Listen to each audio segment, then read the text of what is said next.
하서 4장 한번 보시면 수넴 여인이 나오죠. 맞죠? 열왕기하 4장에 누가 나와요? 4장 8절로 37절에 보면 수넴 여인이 나오죠. 그냥 나온다고 그래요. 그러면 제가 그 여인에 대해서 잠깐 얘기할게요. 수넴 여인이 자기 집 앞을 늘 지나다니는 하나님의 사람 엘리사를 아주 지극정성으로 공개하죠. 그래가지고 집을 준비하고 침상, 책상, 의자, 촛대를 마련해서 지날 때마다 대접하고 아예 자기 집처럼 만들어 주니까 엘리사가 감동을 먹어서 이 여인을 위해서 뭘 해줄꼬? 불러서 내가 너 위해서 뭐 해주면 좋겠니?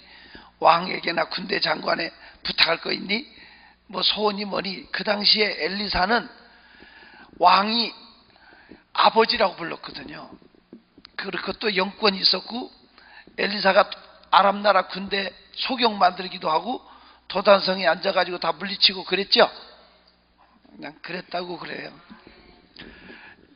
최고의 영권을 가진 엘리사라 뭐든지 들어줄 수 있으니까 말하라 하니까 그저 우리는 평범하게 사는 것이 좋다고 소원이 없다고 그래 알고 보니까 그 여자가 애를 못 낳은 거라 맞죠?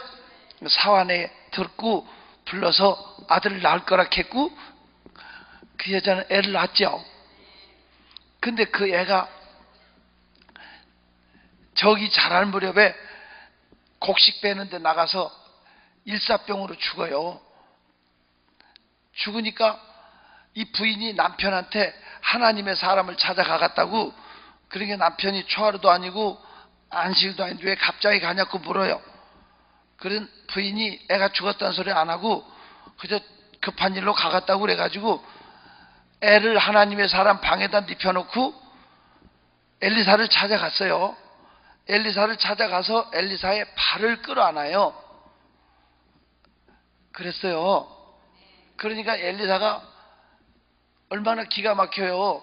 남의 여자가 와서 발을 끌어안으니까 그 사환이 선생님 떼낼까요? 쫓아낼까요? 그래요. 아니다. 이 여자의 마음의 중심 괴로움이 있다. 그래서 사연을 들어보니까 여차저차 애가 죽었다는 거야. 그래서 엘리사가 그 자기의 능력의 지팡이를 게하시를 주는 거예요. 게하시야 너 이거 가지고 가서 사람 만나면 인사해라 하지 마라. 한눈 팔지 말고 곧장 가라고 그랬죠. 자, 수넴 여인이 게하시가 능력의 지팡이를 가지고 집으로 가면 따라가야 돼요? 계속 엘리사의 발을 붙잡고 울고 있어야 돼. 어떻게 돼? 여러분 같으면 어떻게 해야 돼? 그 능력의 지팡이를 게하시를 주잖아. 이거 가지고 따라가야 되잖아. 그러면 여러분 엘리사가 누굽니까? 엘리야가 하늘로 올라갈 때 당신의 능력에 갑절을 달라고 기도했던 사람이 누구요? 엘리사죠. 엘리사도 요단강을 갈랐어요. 여리고의 물 근원을 고쳤어요. 죽은 사람을 살렸어요. 쇠 도끼날을 물에서 떠오르게 만들었죠. 있잖아. 금도끼가 내 것이냐 은도끼가 내 것이냐 산신령 원조가 엘리사라고. 다양하게 기적을 많이 일으켰는데 놀랍게도 엘리야의 2배의 딱 갑절로 기적을 많이 행한 사람이 엘리사예요. 그러니까 갑절의 영역이 온 거 사실이잖아. 그 능력의 지팡이를 게하시를 주면서 게하시야 너 이거 가지고 가다 사람 만나면 인사해라 하지 마라. 한눈 팔지 말고 곧장 가서 아이 머리맡에 올려놓으라 했다고. 그래 게하시가 그걸 가지고 가면 수넴 여인이 따라가야 돼? 계속 붙잡고 울고 있어야 돼? 따라가야 되죠. 근데 이 여자는 여호와의 사심과 당신의 혼의 삶을 가리켜 맹세하노니 나는 죽어도 당신을 못 떠나갔다고 붙잡고 발만 붙잡고 있는 거라. 그래서 엘리사가 할 수 없이 끌려가죠. 가다 보니까 게하시가 축 처져갖고 오는겨. 애가 안 살던 이유 그랬죠. 그 능력의 지팡이 가도 불발이야. 그래서 엘리사가 그 집에 갔어요. 입에다 입을, 코에다 대, 코를, 눈에다 눈을, 그래 눈높이 맞춰서 기도를 했어요. 애가 살았어요, 안 살았어요? 살았어, 안 살았어? 잘 봐요, 안 살았어요. 안 살고 체온만 전달이 되지 살아나질 않으니까 엘리사가 집안을 내려서 한 바퀴 이리저리 돌아다니다가 다시 올라가서 기도하니까 7번 채취하고 살아났어요. 이게 무슨 말이냐? 왜 이 여자는 계속 발을 붙잡고 늘어졌어야 되느냐? 이유는 이거예요. 수냄 여인이 애가 죽었을 때 깨달은 거예요. 하나님의 사람이 그 집에 왔을 때 평안했고, 그 집에 머물렀을 때 축복이었고, 하나님의 사람과 멀어진 다음에 온 재앙은 하나님의 사람만 다시 와야 된다는, 그래서 능력의 지팡이를 가지고 가도 쳐다도 안 보고 끝까지 엘리사를 모시고 간 거예요. 이해가 됐으면 좋겠어요. 한번 생각해 봐요. 이 여인이 하나님의 사람을 찾아갔을 때 네 남편 잘 있냐? 애도 잘 있냐? 하고 물었죠. 네 남편 잘 있냐? 애도 잘 있냐? 하고 물었다는 얘기는 소식이 끊어졌다는 거예요? 늘 교제했다는 거예요? 한번 생각해 봐. 애 낳기 전에는 지날 때마다 모시고 억지로 모시고 가족처럼 했는데, 애 낳고는 애한테 빠져갖고 한 번도 하나님의 종을 찾아간 적도 없고 소식을 가져다 준 적도 없고 안부를 물을 정도로 관계가 멀어져 버렸어요. 꼭 우리가 알아야 될 것은 믿음이 변질되면 기도 응답도 하나님이 가져가더라고요. 모든 것은 믿음의 은총 안에 있는 거지, 믿음에 변질되면 주신 축복도 거둬가더라니까요. 그래 여러분이 살라고 이 성산에 온 것은 잘하신 거예요. 잘하신 거예요. 그런데 이 여인은 깨달은 거예요. 애가 죽고 나서 주의 종과 멀어진 것은 다시 하나님의 종이 와야 된다. 근데 엘리사는 그 집에 갈 마음이 없으니까 지팡이만 보낸 거야. 하지만 이 여인은 끈질기게 발목 붙잡고 늘어지니까 엘리사가 끌려왔잖아. 끌려와서도 엘리사는 기도만 하면 되랬지, 아니야, 되는 줄 알았더니 아니야. 그렇게 간절히 기도해가 안 살아나니까 엘리사가 집안을 한 바퀴 돌고 이 집에 다시 왔수도 하고 관계 회복을 선포하니까 애가 살아난 거야. 이해가 됐으면 좋겠어요. 그러니까 껍데기만 붙잡고, 십자가 단단히 붙잡고, 헛소리 하지 말라고. 이게 중요한 게 아니에요. 껍데기가 중요한 게 아니라고. 여러분, 십자군 전쟁은 십자가의 이름으로 미안하지만 16차례나 계속 터키 쪽으로, 소아시아 쪽으로 계속 왔어도 지고 결국은 무너졌어요. 로마가 붕괴돼 버렸어요. 왜? 이유가 뭡니까? 내적으로 하나님과 바른 관계가 되지 않았으면, 껍데기만 들고 나가면 무슨 소용이 있냐고. 엘리 아들들이 법궤를 메고 나가도 뺏기고 죽었어. 왜? 예배 우습게 여기고 하나님과 관계가 바로 되지 않은 사람들이 그렇다고. 그러니까 중요한 것은 내면의 하나님과의 관계가 중요한 거지, 외적인 게 중요한 게 아니라고. 내면의 문제라고. 내적으로 하나님과 관계가 회복돼야 풀려지는 거지.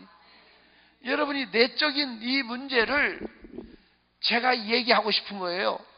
지금 이 시간까지 남아서 여러분이 말씀을 듣는 여러분에게 이 성물에 대한 설교가 해답이 됐으면 좋겠어요.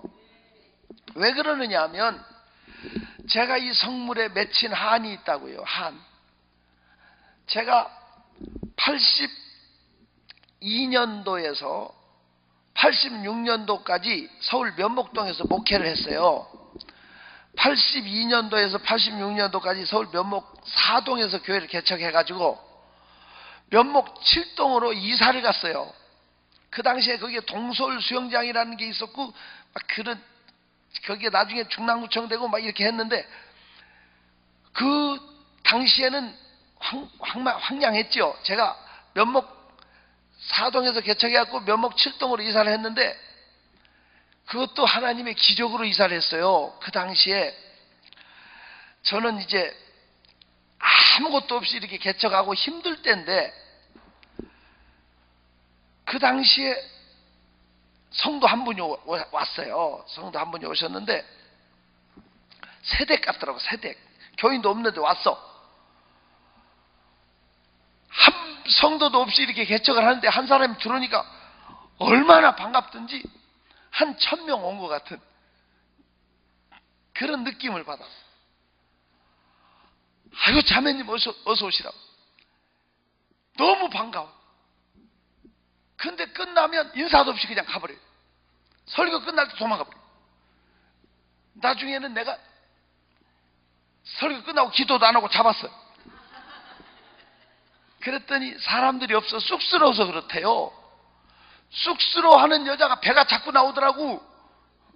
왜 그럴까? 어렵게 생각하지 마. 밥을 많이 먹어서 그렇지. 배가 나왔는데 만삭이 됐어요.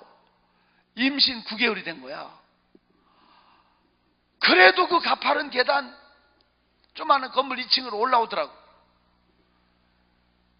한 번도 평일날 안 오고 주일밖에 안 오던 분이 평일날 오니까 월요일날 왔어요. 얼마나 반갑던지. 아이고, 자매님 또 어서 오시라고 그랬더니 인사도 안 받고 강대상 쪽으로 가는데 눈물이 막 뚝뚝뚝뚝, 설산한 소가 지나갈 때 똥을 뚝뚝뚝 떨어뜨리는. 모처럼 하나 생긴 교인이 무슨 일 있나 싶으니까 내가 얼마나 마음이, 자매님 왜 이러세요? 그랬더니 2시간을 막 통곡을 하는 거야. 나중에 얘기가 그거야. 자기가 군산의 개복교회라는 데서 처년 때 세례를 받고 믿음 생활을 했다가 서울로 왔대요. 서울로 시집을 왔는데 남편하고 조건이 예수 믿는 조건으로 결혼을 했는데 남편이 결혼하자마자 마음 바뀌어갖고 시어머니 따라서 절에 가라고 그러더라고요. 막 손찌검까지 하고 구태한대요. 그런 못된 남편인데 그 집이 아주 손이 귀한 집이래요. 손이 귀한 집에 애가 들어선 거야. 그래서 이 부인이 애를 위해서 교회에 좀 가서 기도하게 해달라. 그랬더니 주일 낮에만 교회 가라고 그랬대요. 근데 그 애가 잘못된 거예요. 의사 선생님 말이 애가 죽든지 엄마가 죽든지 둘 중에 하나 죽어야 된대. 그럼 애가 죽어야 돼, 엄마가 죽어야 돼? 애가 죽어야 돼, 엄마가 죽어야 돼? 에? 애가 살아야 돼? 아니, 둘 중에 하나 살아라 하면 누가 살아요? 에? 어디 꼬마 없어? 애한테 한번 물어봐. 당연히 엄마가 살면 되죠. 근데 엄마가 왜 우냐 하면 그렇게 되면 신앙생활을 못한다 이거예요. 애를 위해서 기도한다고 교회 나오는 거 허락받았는데 무슨 낯으로 이제 교회를 나오냐 이거예요. 그러니까 애가 잘못돼서 우는 게 아니에요. 신앙생활을 못하게 된 것 때문에 우는 거야. 이 부인이 울면서 그렇게 우는 걸 많이, 그렇게 정말 심하게 우는 걸 못 봤어. 내가 신앙생활을 못하기 때문에 운다는 그 말에 그냥 마음이 울컥해갖고 사무엘상 1장을 펴면 한나가 기도하는 내용이 나오잖아. 그 장면을 일으켰어요. 그리고 자매님 내가 기도해 줄 테니까 한나처럼 웃으라고. 한나는 엘리의 기도를 응답으로 믿고 마음에 수색이 없이 갔잖아. 그랬을 때 애를 순산했잖아요. 내가 그 장면을 일으켰어. 내가 기도해 줄 테니까 이제 그만 웃으라고. 그랬더니 부인이 그렇게 울던 여자가 화사하게 웃으면서 안녕히 계세요 이렇게 안녕히 계세요 하고 가는데 문제는 내가 의심이 생겨. 내 말 믿고 갔다가 둘 다 죽으면 어떡하지? 병원 의사는 빨리 수술 안 하면 둘 다 죽는다는 거야. 빨리 수술하면 둘 중에 하나는 산다는 거야. 그런데 내 말 믿고 가다 잘못되면 어떡해? 둘 다 죽으면 어떡하냐고. 잘 가고 있는 부인을 불러서 저 자매님 네? 하고 돌아보는데 내가 뭐라 한지 알아요? 의심하면 안 돼요. 지금 누가 의심하는지 몰라. 내가 의심하면 안 돼요 했더니 네? 그러고 또 돌아서서 가는데 급하게 또 내가 불렀어. 저 자매님 네? 의심 생기면 또 기도받으러 오셔야 돼요? 내가 그랬어. 그랬더니 그 다음 날부터 오전 오후로 하루에 2번씩 기도받으러 오는 거야. 저도 참 단순했어요. 이 부인은 하루에 2번씩 의심이 생기나 보다 그랬거든. 나중에 알고 보니까 병원에 가다 기도받고 집에 들어가다 기도받고, 서울에 크다는 병원은 다 쫓아다닌 거야. 자기가 개인 병원에 혹시 오진이었나 싶어서 더 큰 병원 더 큰 병원으로 계속 갔는데 다 일관되게 빨리 입원 안 하면 둘 다 죽는다, 수술하면 둘 중에 하나 산다야. 근데 일주일 내내 그래도 애가 아직 안 죽었잖아. 거기서 이 부인의 믿음이 생긴 거야. 날더러 씩 웃으면서 여유있게 병원에 갔다 왔다는 얘기를 하면서 하는 말이, 목사님이 아들 난다고 그래서 아들 날 것 같아요 하고 웃어. 또 내가 아차 싶더라고. 언제 아들 난다고 그랬나. 근데 되게 성경을 읽었거든요. 성경을, 그런 장면을 읽고 기도하는데 성경에 꼭 이렇게 써 있어요. 돌이 되면 아들을 안으리라, 뭐 이런 게 써 있어요. 그래서 제가 아들을 안고 기도하는 모습을 그려보면서 기도받으라 했거든요. 근데 하나님이 보름 뒤에 순산해서 아들을 낳았어요. 산모도 아들도 다 건강해요. 감사하죠? 2주도 안 됐는데 그 애가 죽어간대요. 식전에 전화 와서 빨리 오라는 거야. 날더러 와서 기도해달라고. 식전에 그냥 일어나서 부시시 갔더니 골목 들어가면서부터 그 집이 맨 안집인데 찢어지고 깨지는 고함 소리가 들리는데 그 집에서 나는 거야. 이 부부가 싸움이 벌어졌어. 남편이 얘가 죽어가니까 빨리 병원에 데려가라. 부인은 목사님 기도하고 받고 나왔으니 기도하면 산다. 싸움이 벌어진 거야. 내가 문을 똑똑 두들고 들어갔더니 이 남편이 나중에 보니까 사람이 선하고 착하게 생겼더라고. 괜찮은 사람이야. 근데 그때는 화나서 그런지 눈은 시뻘겋고 광대뼈는 팍 튀어나오고 얼굴은 일그러졌는데, 이 남자가 딱 들어가니까 내 멱살을 잡고 이 새끼가 그러면서 주먹이 날라오는데 완전히 나 그날 죽는 줄 알았어요. 다행히 주먹이 바나나 킥으로 돌아가지고 문짝을 탁 치니까 문짝이 펑크가 팍 나면서 팡 하고 나가 떨어지더라고. 펀치가 센 거지. 이 남편이 저를 못 치고 문짝을 쳐버리고 나가버리더라고. 부인은 자기 흐트러진 모습 안 보이려고 이불 쓰고 들어 놓아버려요. 애가 갓난애기가 혼자 울고 있는데 제가 손으로 안았는데요, 제 2손 안에 들어가요. 이제 갓난애기가 머리끝에서 발끝까지 시뻘겋게 충혈돼가지고 불덩어리인데다가 숨을 쉬는데 싹싹싹싹싹싹 이래요. 금방 숨이 끊어질 것 같이. 내가 애비라도 이런 상황은 빨리 병원에 가라고 그래요. 근데 자기 아버지는 나가고 엄마는 뒤는 내가 어떻게 해요? 애를 안고 간절히 기도했어.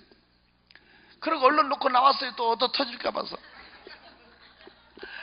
밖에 나오니까 남편이 담배 꼬라 물고 밖에서 왔다 갔다 하더니 대문을 발로 빵 차고 다시 들어가더라고. 내가 나가니까. 근데 하나님 은혜 감사한 것은 애가 살았어요. 애가 열이 떨어지고 정상이 된 거야.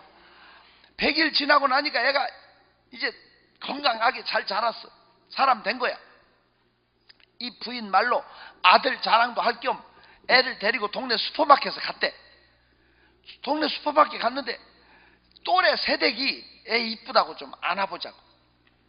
그래서 애를 줬는데 물건 사고 애를 다시 달래니까 애가 왔는데 잘 놀던 애가 엄마한테 오더니 막 응애 우는 거야. 즐거워하고 우니까 애 봐주던 그 새댁이 뭐 잘 놀던 애가 엄마한테 가서 왜 우냐고 다시 한번 줘보라고 그러더래. 다시 갔더니 웃어. 그렇다고 죽어올 수 없잖아. 다시 달라고 그랬지. 지 엄마한테 다시 오니까 또 울어. 새댁이 재밌다고 한 번만 다시 줘보라고 주니까 애가 웃어. 그러니까 새댁이 하는 말이, 애가 번지수를 잘못 찾았나 봐요. 그러면서 집에까지 안아다 주면 안 되겠냐고. 그러라고. 집에 와서 차 한잔 했어요. 여차 저차 저차 여차 애 난 간증을 했어요. 이 새댁이 임신 3개월이래. 어머, 나도 그 교회 가면 안 되냐고. 오라고. 그 교회 크냐고. 굉장히 크다고. 자기 혼자면서. 세대근 학교 선생님인데 남편은 현대 근무하는데 같이 등록을 했어. 그 다음 주에. 얘로 인해서 한 가정을 등록하고 나니까 너무 좋아갖고 기저귀 가방 메고 애 안고 윗집 아랫집 이골목 아랫골목 뭐하러 가? 애 앉혀놓고 간증하면서 전도하는 거야. 그 다음 주에 몇 가정이 왔을까요? 5가정? 좀 더 쓰지. 몇 가정? 10가정. 그 다음 주에 몇 가정이 애 때문에 등록했냐면 24가정. 몇 가정? 24가정이 등록을 한 거야. 이 부인이 신나갖고 그 다음 주 더 나가. 그 다음 주면 또 2배로 오는 거야. 갑자기 교회가 바갈바갈 막 완전히 난리 났어요. 너무 좁아. 이 부인이 우리 교회 옮기재. 누가 옮길 줄 몰라서 안 옮기나? 뭐가 없어 보던 교회. 뭐가 돈이 없어 믿음이 없지 정말. 이 동네가 수준이 안 맞아갖고 설교를 못하게. 다시 물어볼게. 뭐가 없어서 보던 교회. 솔직히 돈이 없지. 아무튼 그 당시에는 서울에 공터가 다 없어지던 때 아닙니까? 그러던 시절에 논밭이 다 건물로 바뀌어지던 때가 80년대 초기 아닙니까? 골라 잡아서 이사 갈 수 있는데 거시기가 없어서 못 가는데 같이 알아보러 가자고 그래서 나갔는데요. 4통 5달 너무 좋은 위치에 십자가만 꽂으면 교회 건물처럼 지어진 데가 있어요. 물어보니까 그때 돈 1,500만 원이래. 그때 1,500만 원이면 지금 몇 억 되는 거야. 내가 그냥 내려오니까 이 부인이 목사님 마음에 안 드세요? 그래. 너무 들어서 탈이요. 왜 그냥 가세요? 그래서 내가 올라가지 못할 나무? 그랬더니 이 부인이 얼른 백을 열어요. 백을 열었는데 거기서 수표를 하나 주는 거야. 수표 300만 원이 들어있는 거야. 목사님 이걸로 계약하세요.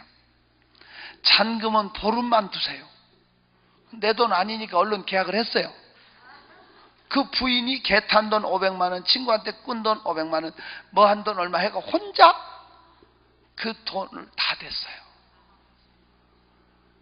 그래도 나는요 감동을 못 받았어요.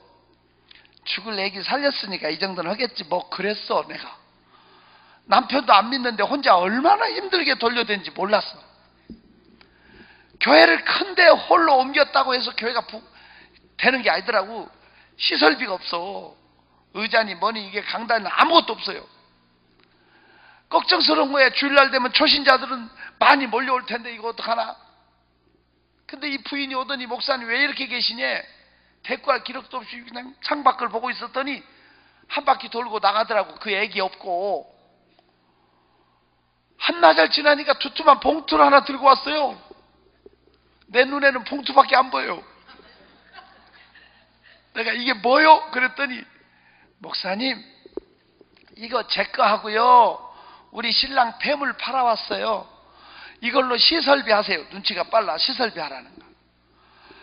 자기 거 하고 자기 신랑 거 팔아왔다는 그 말에 내가 갑자기 강대뼈가 푹 튀어나오고 눈이 시뻘겋고 주먹이 날라오던 그 무시무시한 남편 생각이 딱 나는 거야. 내가 겁에 질려가지고 신랑 알면 어떡하려고요? 내가 그랬어. 신랑 알면 어떡하려고요? 그랬더니 부인이 씩 웃으면서 도둑 맞았다 그랬지 엄마? 근데 도둑 맞았다 그랬지 엄마? 할 때 이 뭐 할 때 내 눈에서 나도 모르게 눈물이 뚝뚝 떨어져. 제가 평생에 목회하면서 나도 모르게 눈물 흘리면서 축복인 사람이 4사람이야. 근데 4사람이 진짜 다 하나님의 축복을 받았어. 열렸어요.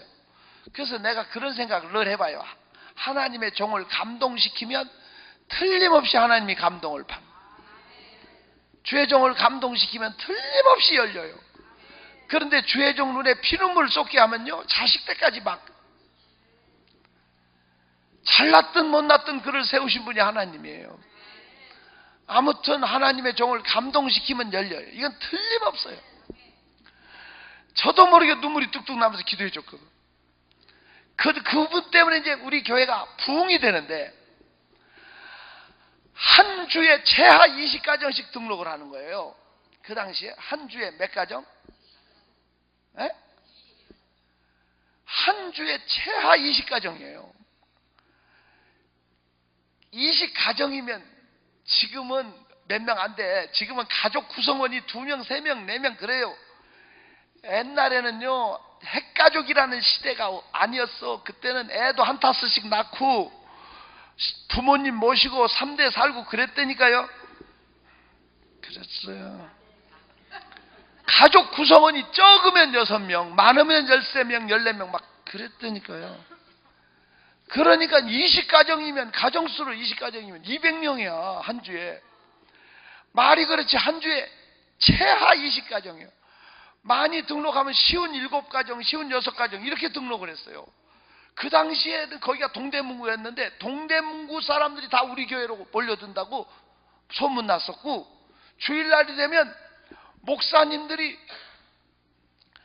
여러분들이 끼웃고 오셔갖고 노트 들고 다니면서 체크하고 문 열어보고 뭘 또 체크하고 이렇게 다니는 거야. 그래서 우리 부교육자들한테 물었어요. 저분들이 누군데 남의 교회에서 이렇게 끼웃거리냐고 그랬더니, 교회 성장연구소에서 우리 교회를 부흥의 모델 교회로 지정을 했대요.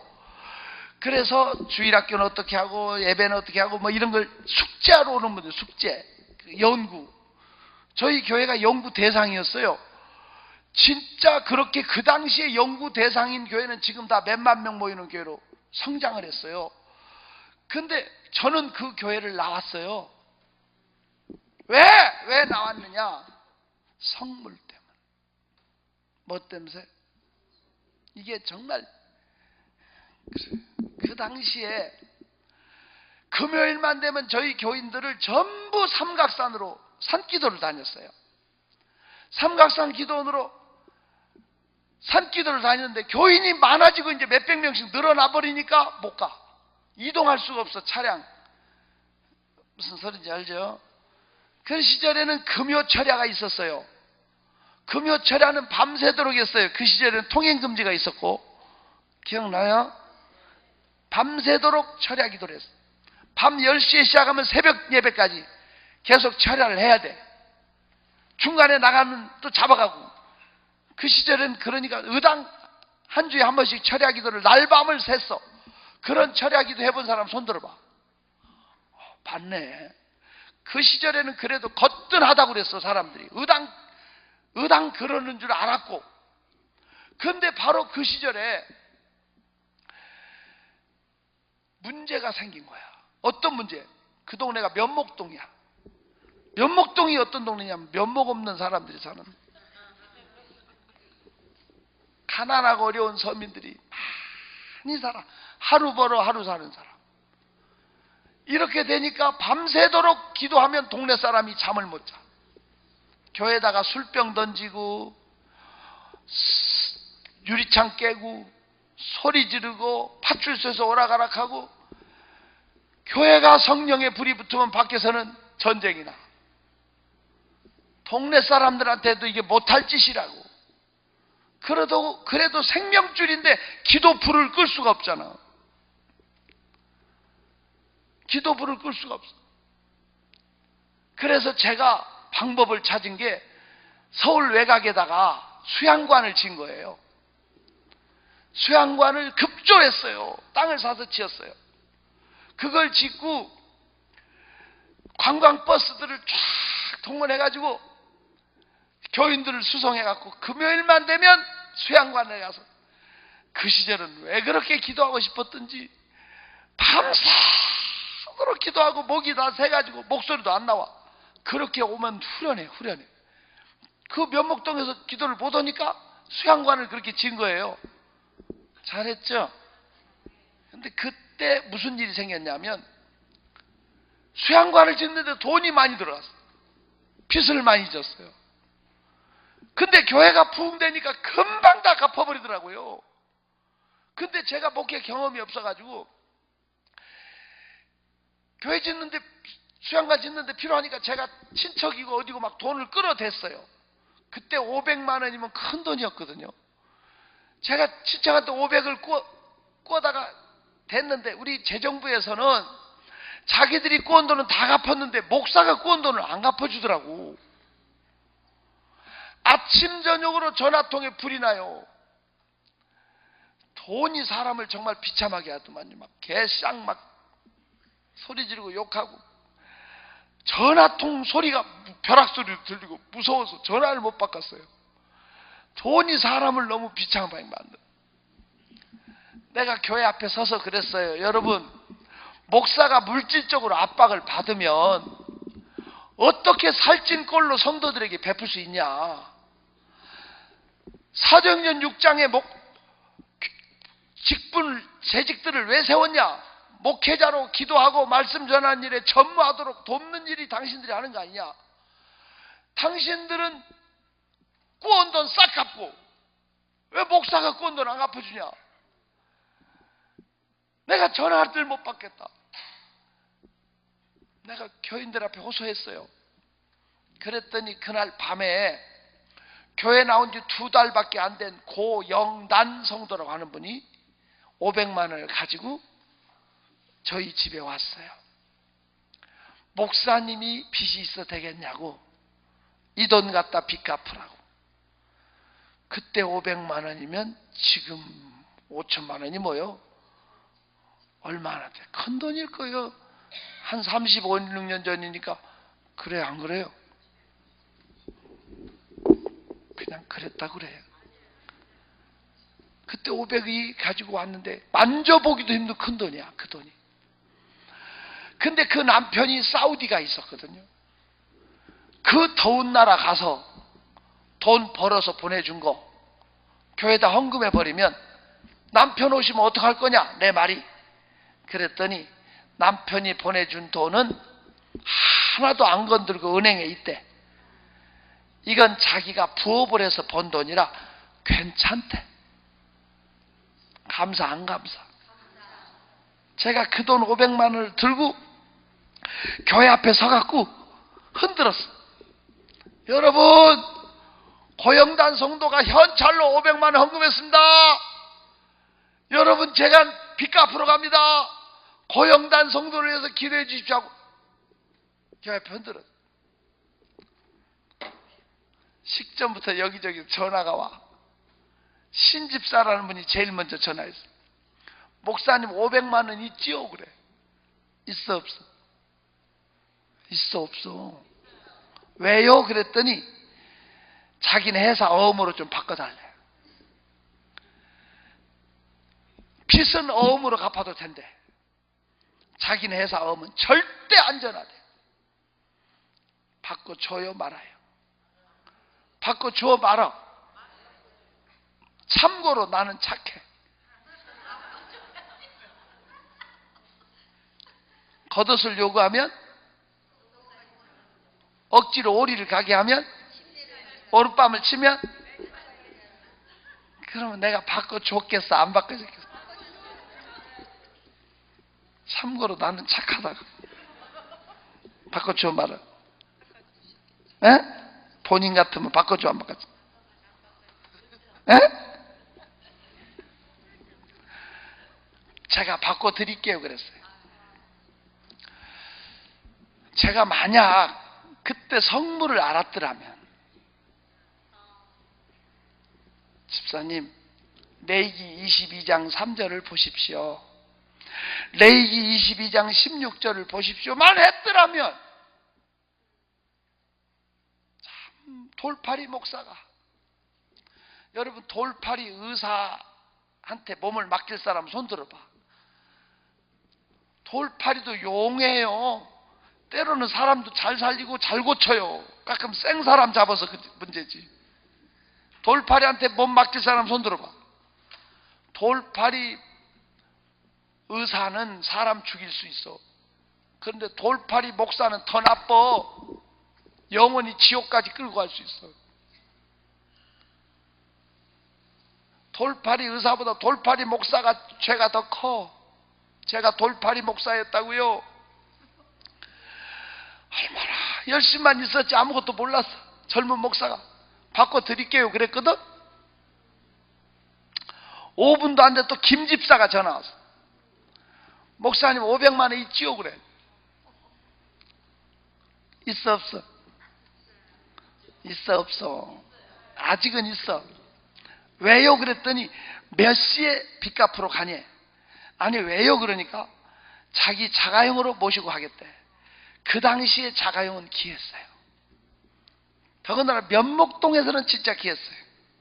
자가용이 귀했는데 이분은 자가용을 사서 제가 부흥회 가면 실어다 놓고 끝나면 데리러 오고, 그분도 바쁜 큰 사업가인데 우선순위가 저를 위해서 이분이 섬기려고 자가용을 샀다는 거야. 근데 이분이 전화한 이유는 빚 갚으러 갈 때도 자기 자가용으로 모시고 하겠다는 거야.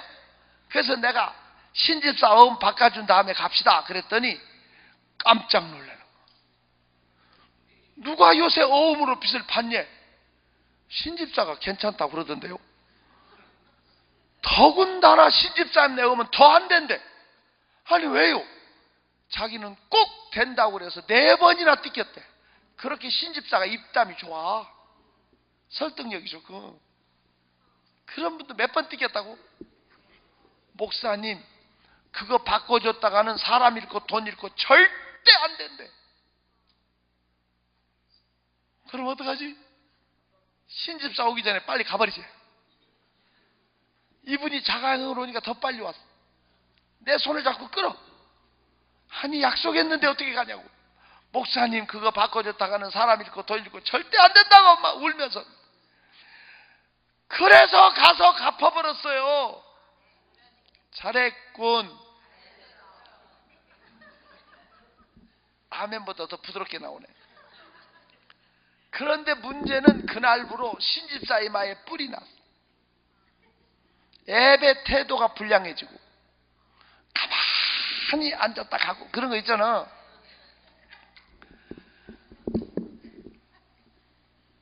그냥 바뀌어지더라고.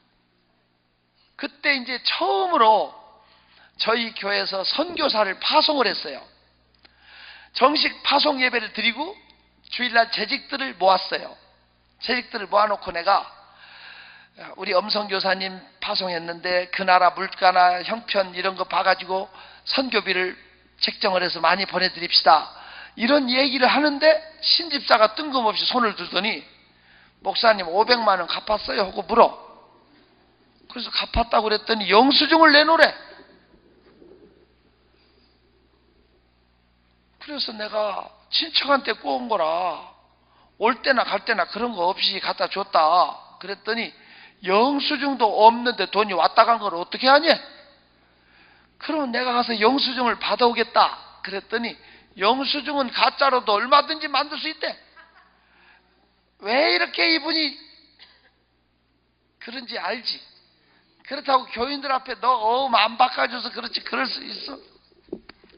쓸데없는 논쟁을 하다가 그 당시에 예배를 세상에 좁고 사람은 많으니까 예배를 9번 드렸어요. 제가 9번.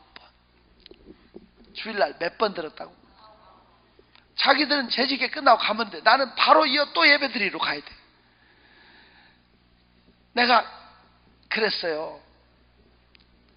예배 시간 돼서 나가면서 당신들끼리 남아서 선교비 얼마나 보낼지 의논해놓고 가라고. 나는 예배 나간다. 부장만 남아서 얼마 선교비 할지 보고만 하시고 선교비만 결정해놓고들 가시라고. 그렇게 하고 이제 설교 끝나고 나오니까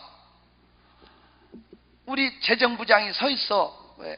집사님 선교비 얼마씩 보내기로 했어요? 그랬더니 목사님 우리 교회는 앞으로 영원히 선교는 안 하기로 했어요. 그래.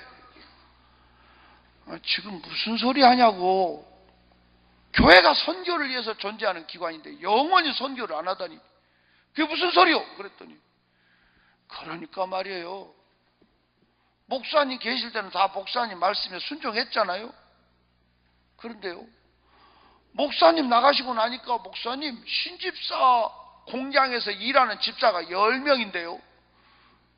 그런데요, 그 중에 입신 좋은 이 집사가 한마디 하고 누가 한마디씩 거두니까 목사님 말씀에 순종하는 교인들은 태반이나 말도 안 된다고 다 일어나 집에 가버리고 그 사람들하고 직원들하고 가까운 사람들만 남아서 선교 안 하기로 연명부를 쓰고 결의서를 쓰고 도장 찍고 사인하고 갔다는 거야. 그러면 우리 교회 믿고 선교지로 간 사람은 어떻게 해? 죽으라는 거야? 이건 아니잖아.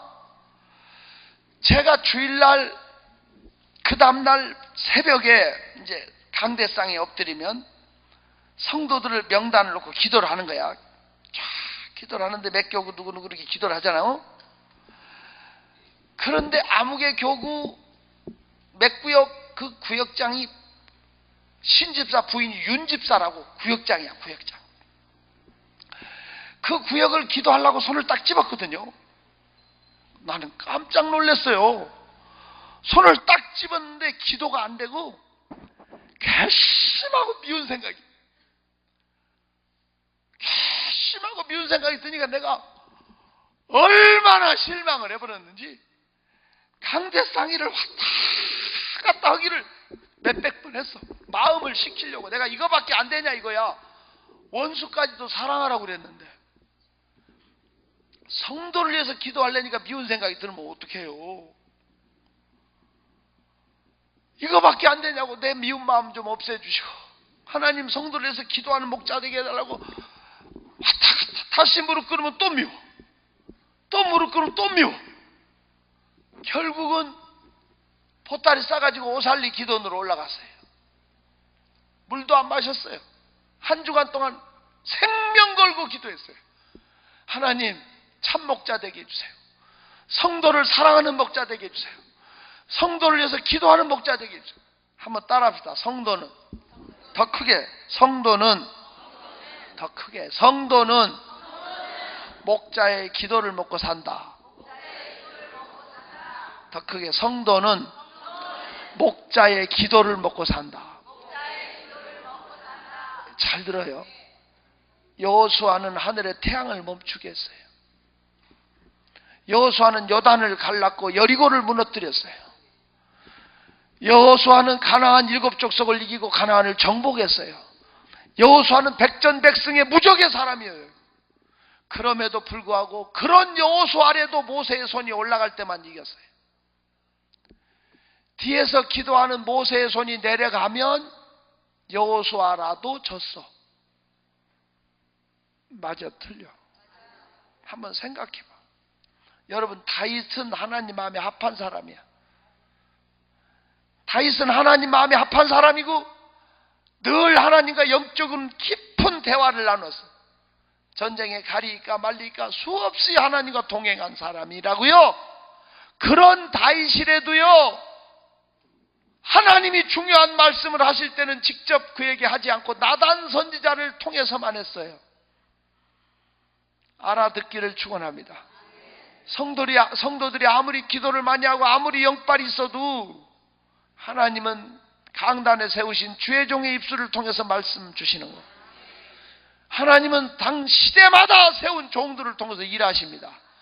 잘났든 못났든 여러분은 하나님의 종의 기도가 나를 지킨다는 걸 알아야 돼요.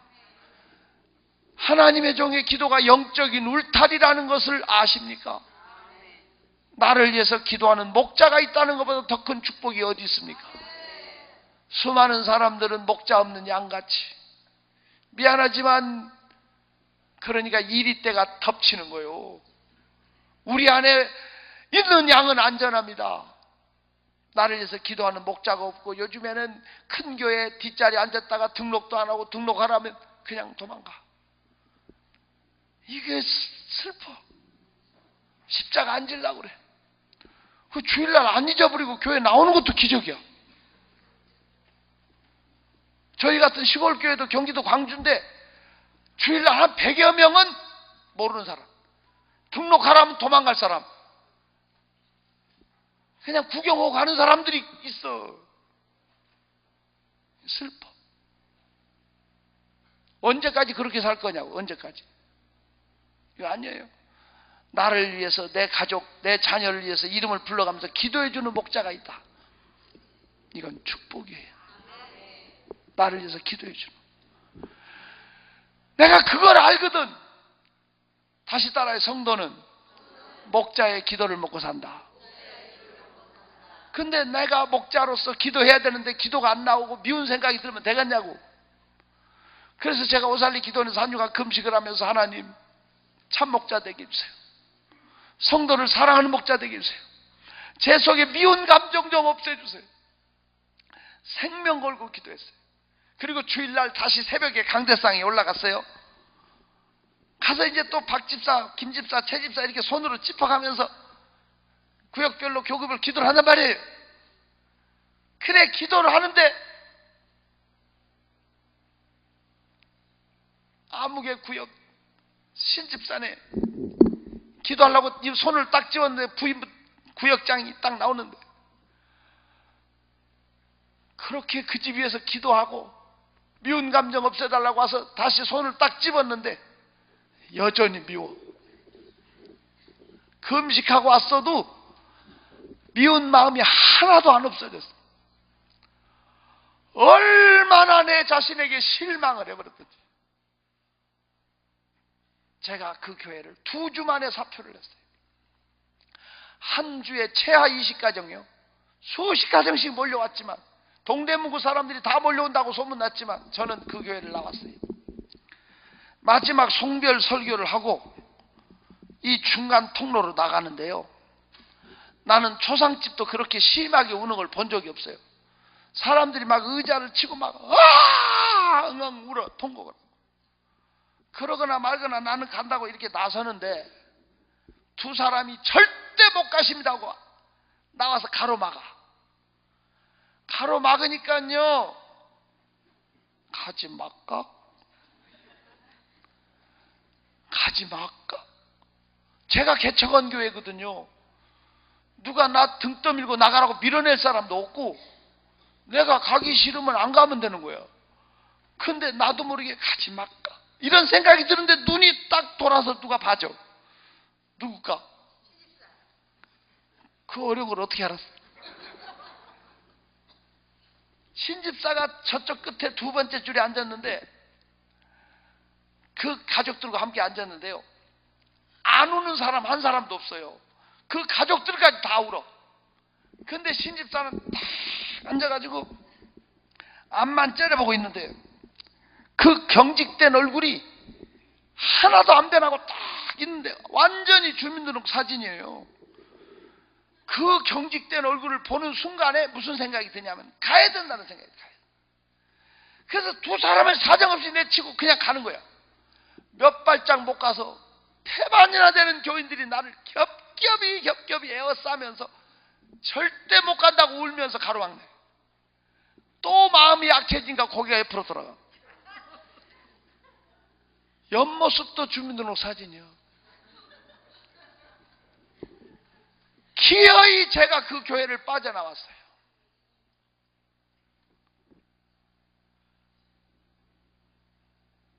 화양리 조양시장 앞에 가서 건대 입구 있는데 거기 가서 개척했어요.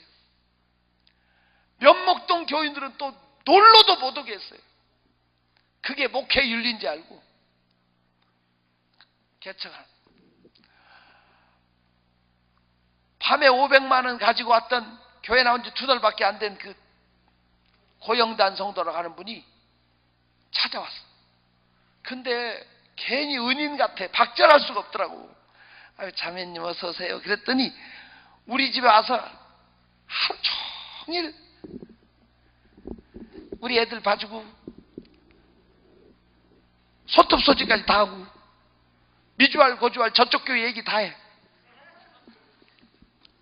새로 오신 목사님이 무슨 색깔 넥타이 메고 설교했다. 누가 오고 누가 안 오고 다 얘기해 주니까 이쪽 교회 앉아서 저쪽 교회 사정을 더 잘 알아. 근데요, 목회자 이동이 얼마나 무서운 죄라는 것을 처음 알았어요.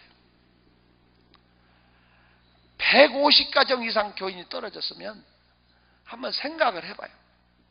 막 신앙생활 예쁘게 잘하고 정착하고 이런 사람들이 다 떠났고, 제가 그 일대에 그 많은 성도들이 흩어져 갖고 한국중앙교회 여러 번 집회 갔거든요. 거기 가도 우리 교인들이, 옛날 교인들이 수두룩하고, 목촌교회 갔는데 거기도 있고, 대명교회 갔는데 거기도 있고, 금난교회 집회 갔는데 거기도 있더라고. 제가 알아들어요. 여기저기 집회 갈 때 옛날 교인들이, 거기서 목회자가 몇 명 나온 줄 알아요? 대단해요, 대단해. 하지만 저는 그 교회를 나왔어. 슬퍼져. 그 교회 나온 지 딱 2달 됐는데 그 신집사 부인 윤집사가 세상을 떠났어요. 그 윤집사가요, 대학 다닐 때 총여학생장을 지냈다는데 똑순이에요. 아주 리더십이 있어갖고 여자들을 한 20명 그룹으로 몰고 다니고요, 죽어가는 화초도 그 집만 가면 살려내고 아주 살림 잘하고 똑순이거든요. 인물도 좋아요. 근데 심장으로 세상을 떠났어요. 근데 그 부인 윤집사가 세상을 떠났다는 얘기를 고영단 성도가 와서 하는데 이상해. 그 윤집사 생각이 안 떠오르고요, 주민등록 사진이 딱 떠올라. 그 남편의 경직된 얼굴이 딱 보이는 거야. 그로부터 2주가 지났는데 그 집 아들이 하나 있는데 중학교 3학년짜리인데 저 앞에 닮아도 키도 크고 잘생겼어요. 용마산에 소풍을 갔는데 친구들하고 산에서 장난치다가 머리통을 얻어맞았다는데 즉사를 내버렸다. 이야, 이상해. 그 말을 듣는데 주민등록 사진 옆모습이 떠올라. 그로부터 사업에 쫙딱 망해가지고 팔당 옆에 도농리 어디 지하실을 전전한다는 말까지 들었어. 그리고 잊어버렸거든요. 10년째 되던 날, 제가 그 교회 나온 지 딱 10년 되던 날 그 신집사가 날 찾아왔어요. 경기도 광주에 제가 있는데 왔어. 완전 폐인이 돼갖고 푹 맞은 사람처럼 걷지를 못하고 돌돌 떨면서 오는 게, 나는 노숙자가 구걸하러 오는 줄 알았어요. 내 앞에 오더니 땅바닥에 무릎을 딱 꿇더니, 목사님, 신아무개입니다. 신아무개라는 그 말을, 꿈엔들 그 이름을 내가 잊을 수 있어요? 신아무개입니다. 이 10년 동안에 하나님 말씀의 능력을 깨달았습니다. 목사님, 살려주십시오. 10년 동안에 그 가족 잃고 재산 잃고 폐인돼 갖고 온 거야. 그 살려달라. 제 마음에 한이 맺혀 있는,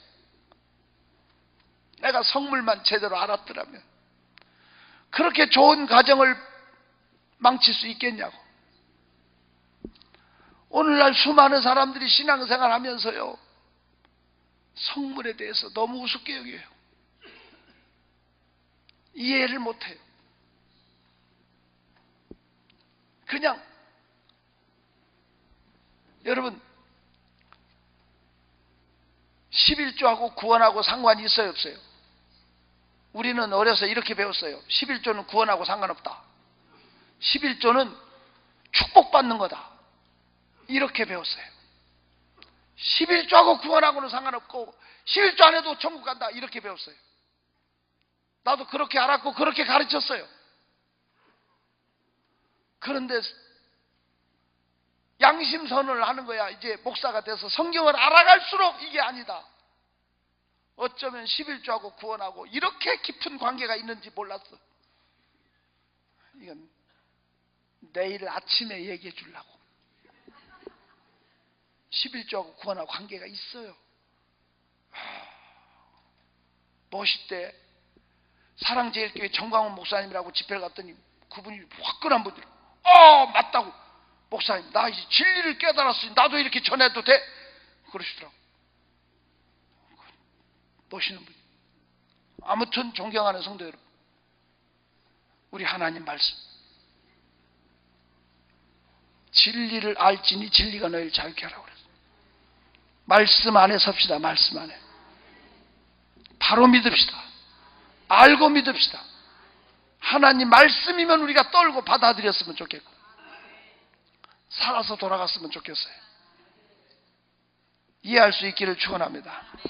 존경하는 성도 여러분, 성물, 저는 성물로 이렇게 여러 가정을 파괴한 놈입니다.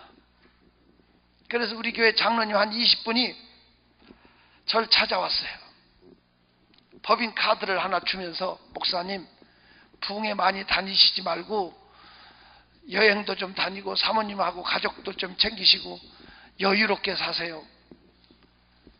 저희가 채워놓을 테니까 마음껏 쓰세요 하고 카드를 갖다 주는 거예요. 제가 그 카드 돌려줬어요. 장로님들, 나는 붕에 다니는 사람이라 먹여주고 재워주고 입혀주고 카드 쓸 시간도 없고 쓸 필요도 없습니다. 장로님들은 내가 좋아서 집회 다니는지 알지만 천만에입니다. 저는 35년 집회 다녔어도 통장 하나 내 개인 이름으로 된 거 내가 숨겨놓은 거 하나도 없습니다. 나는 다 줬지 않습니까? 내 한 가지도 얻기 위해서 다니는 거 아닙니다. 단지 성물로 여러 가정을 망친 이 죄인이 속지 않은 마음으로 한국교회 성물로 인해서 무너지는 사람이 없어지기를 바라는 이 한 가지 마음으로 오늘 또 나는 보따리 들고 갑니다. 그래서 존경하는 성도 여러분, 성물 이걸로 올무가 되지 않기를 바라요. 성물을 돌려놓기만 하면 축복이 열리는데, 여러분 인류 역사상 가장 큰 축복을 받은 사람이 누굽니까? 혹시 아세요? 인류 역사상 가장 큰 축복을 받은 사람이 누구예요? 그게 솔로몬? 전무후무한 축복. 나도 그렇게 알았어요. 그렇게 늘 설교했어요. 아니더라고요. 솔로몬은 한 나라의 최고의 축복을 전무후무하게 받았지만 열방의 최고의 축복을 받은 사람은 고레스예요. 고레스. 이사야 45장 한번 열어봐요. 이사야 45장. 고레스는요, 하늘의 복과 땅의 복을 다 받은 사람이에요. 여러분, 우리 성경을 바로 나는 이게 상징적인 줄 알았어요. 이사야 45장 한번 펴보라고. 고레스는 하나님이 기름 부음 받은 종이라고 불렀죠. 간대마다 흑암 중에 숨은 보화와 재물을 주고 앞길을 평탄케 하고 성문은 열려져서 닫혀지지 않게 간대마다 정복자의 복을 주었죠.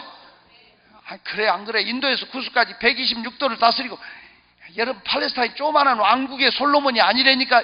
여러분 고레스 왕궁을 가보셨나요? 나는 상징적인 줄 알았는데 이사야 45장을 이란에 제가 집회를 가가지고 고레스 왕궁을 가보고 입이 벌어졌어요. 여러분 솔직히 말해서 중국의 자금성 갔다 온 사람 손 들어봐요. 높이 들어봐요. 솔직히 중국 자금성을 보고 덕수궁을 보면 비교가 돼요? 게임이 안 되지. 솔직히 말해서 자금성 안에 화장실 크기밖에 인정할 건 하잖아요. 자금성 안에 10만 명이 살았대. 왕을 위해서 산 사람이 10만 명이면 덕수궁 안에는 1000명이나 살았을까? 한번 게임이 되냐고. 그러니까 프랑스 베르사유 궁전을 갔다, 뭐 영국의 버킹엄을 갔다, 이게 우리가 할 때 덕수궁하고 비교 안 되잖아. 안 되는 건 안 되는 거야. 인정을 하자고. 제가 87개국 해외 집회를 다녔으니 웬만한 데 다 가봤잖아. 이란에 제가 집회를 가가지고 고레스 왕궁을 가서, 이건 자금성하고도 게임이 안 돼. 사막 한복판에 거대한 왕궁. 도대체 이 고레스를 아냐고. 내가 이사야 45장 뿐만 아니라 44장 끝에 보면 하나님이 고레스를 내 목자라고 불렀지. 잘 봐요. 맞나 틀리나. 하나님이 하늘의 복과 땅의 복을 다 준 거예요. 칭호를. 목자의 칭호. 기름 부은, 아무나 기름 부은 왕하고 선지자 제사장만 붙지. 그에게 열방을 다 통치하고. 그래 안 그래? 왜 이렇게 고레스가 거대한 축복을 받은지 알기나 해요? 이유는 한 가지예요. 성물을 돌려줬기 때문에. 에스라 1장에 다 나와요. 뭐를 돌려줬다고? 성물. 느부갓네살이 뺏어가서 바벨론 궁전에 둔 거. 고레스가 바벨론을 멸하고 다 찾아왔어.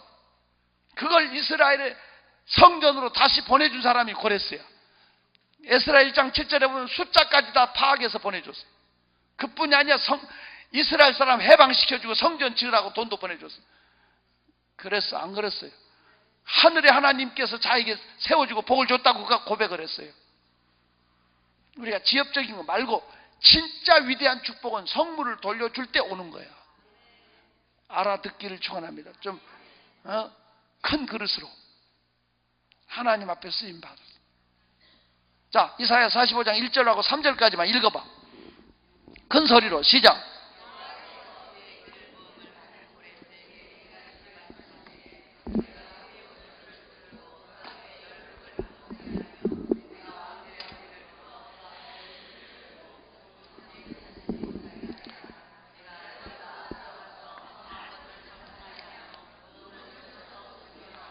간 데마다 다 정복하고 그냥 흑암 중에 보아. 그래 안 그래요? 승리 모든 걸 안겨준 게 고레스라고요. 기왕이면 이런 축복을 사모하라고요. 고레스의 축복은 어디서 왔다고? 성물을 성물 자리로 돌려놓으면 열려지게 돼 있어요. 에스라 1장에 다 나온다고.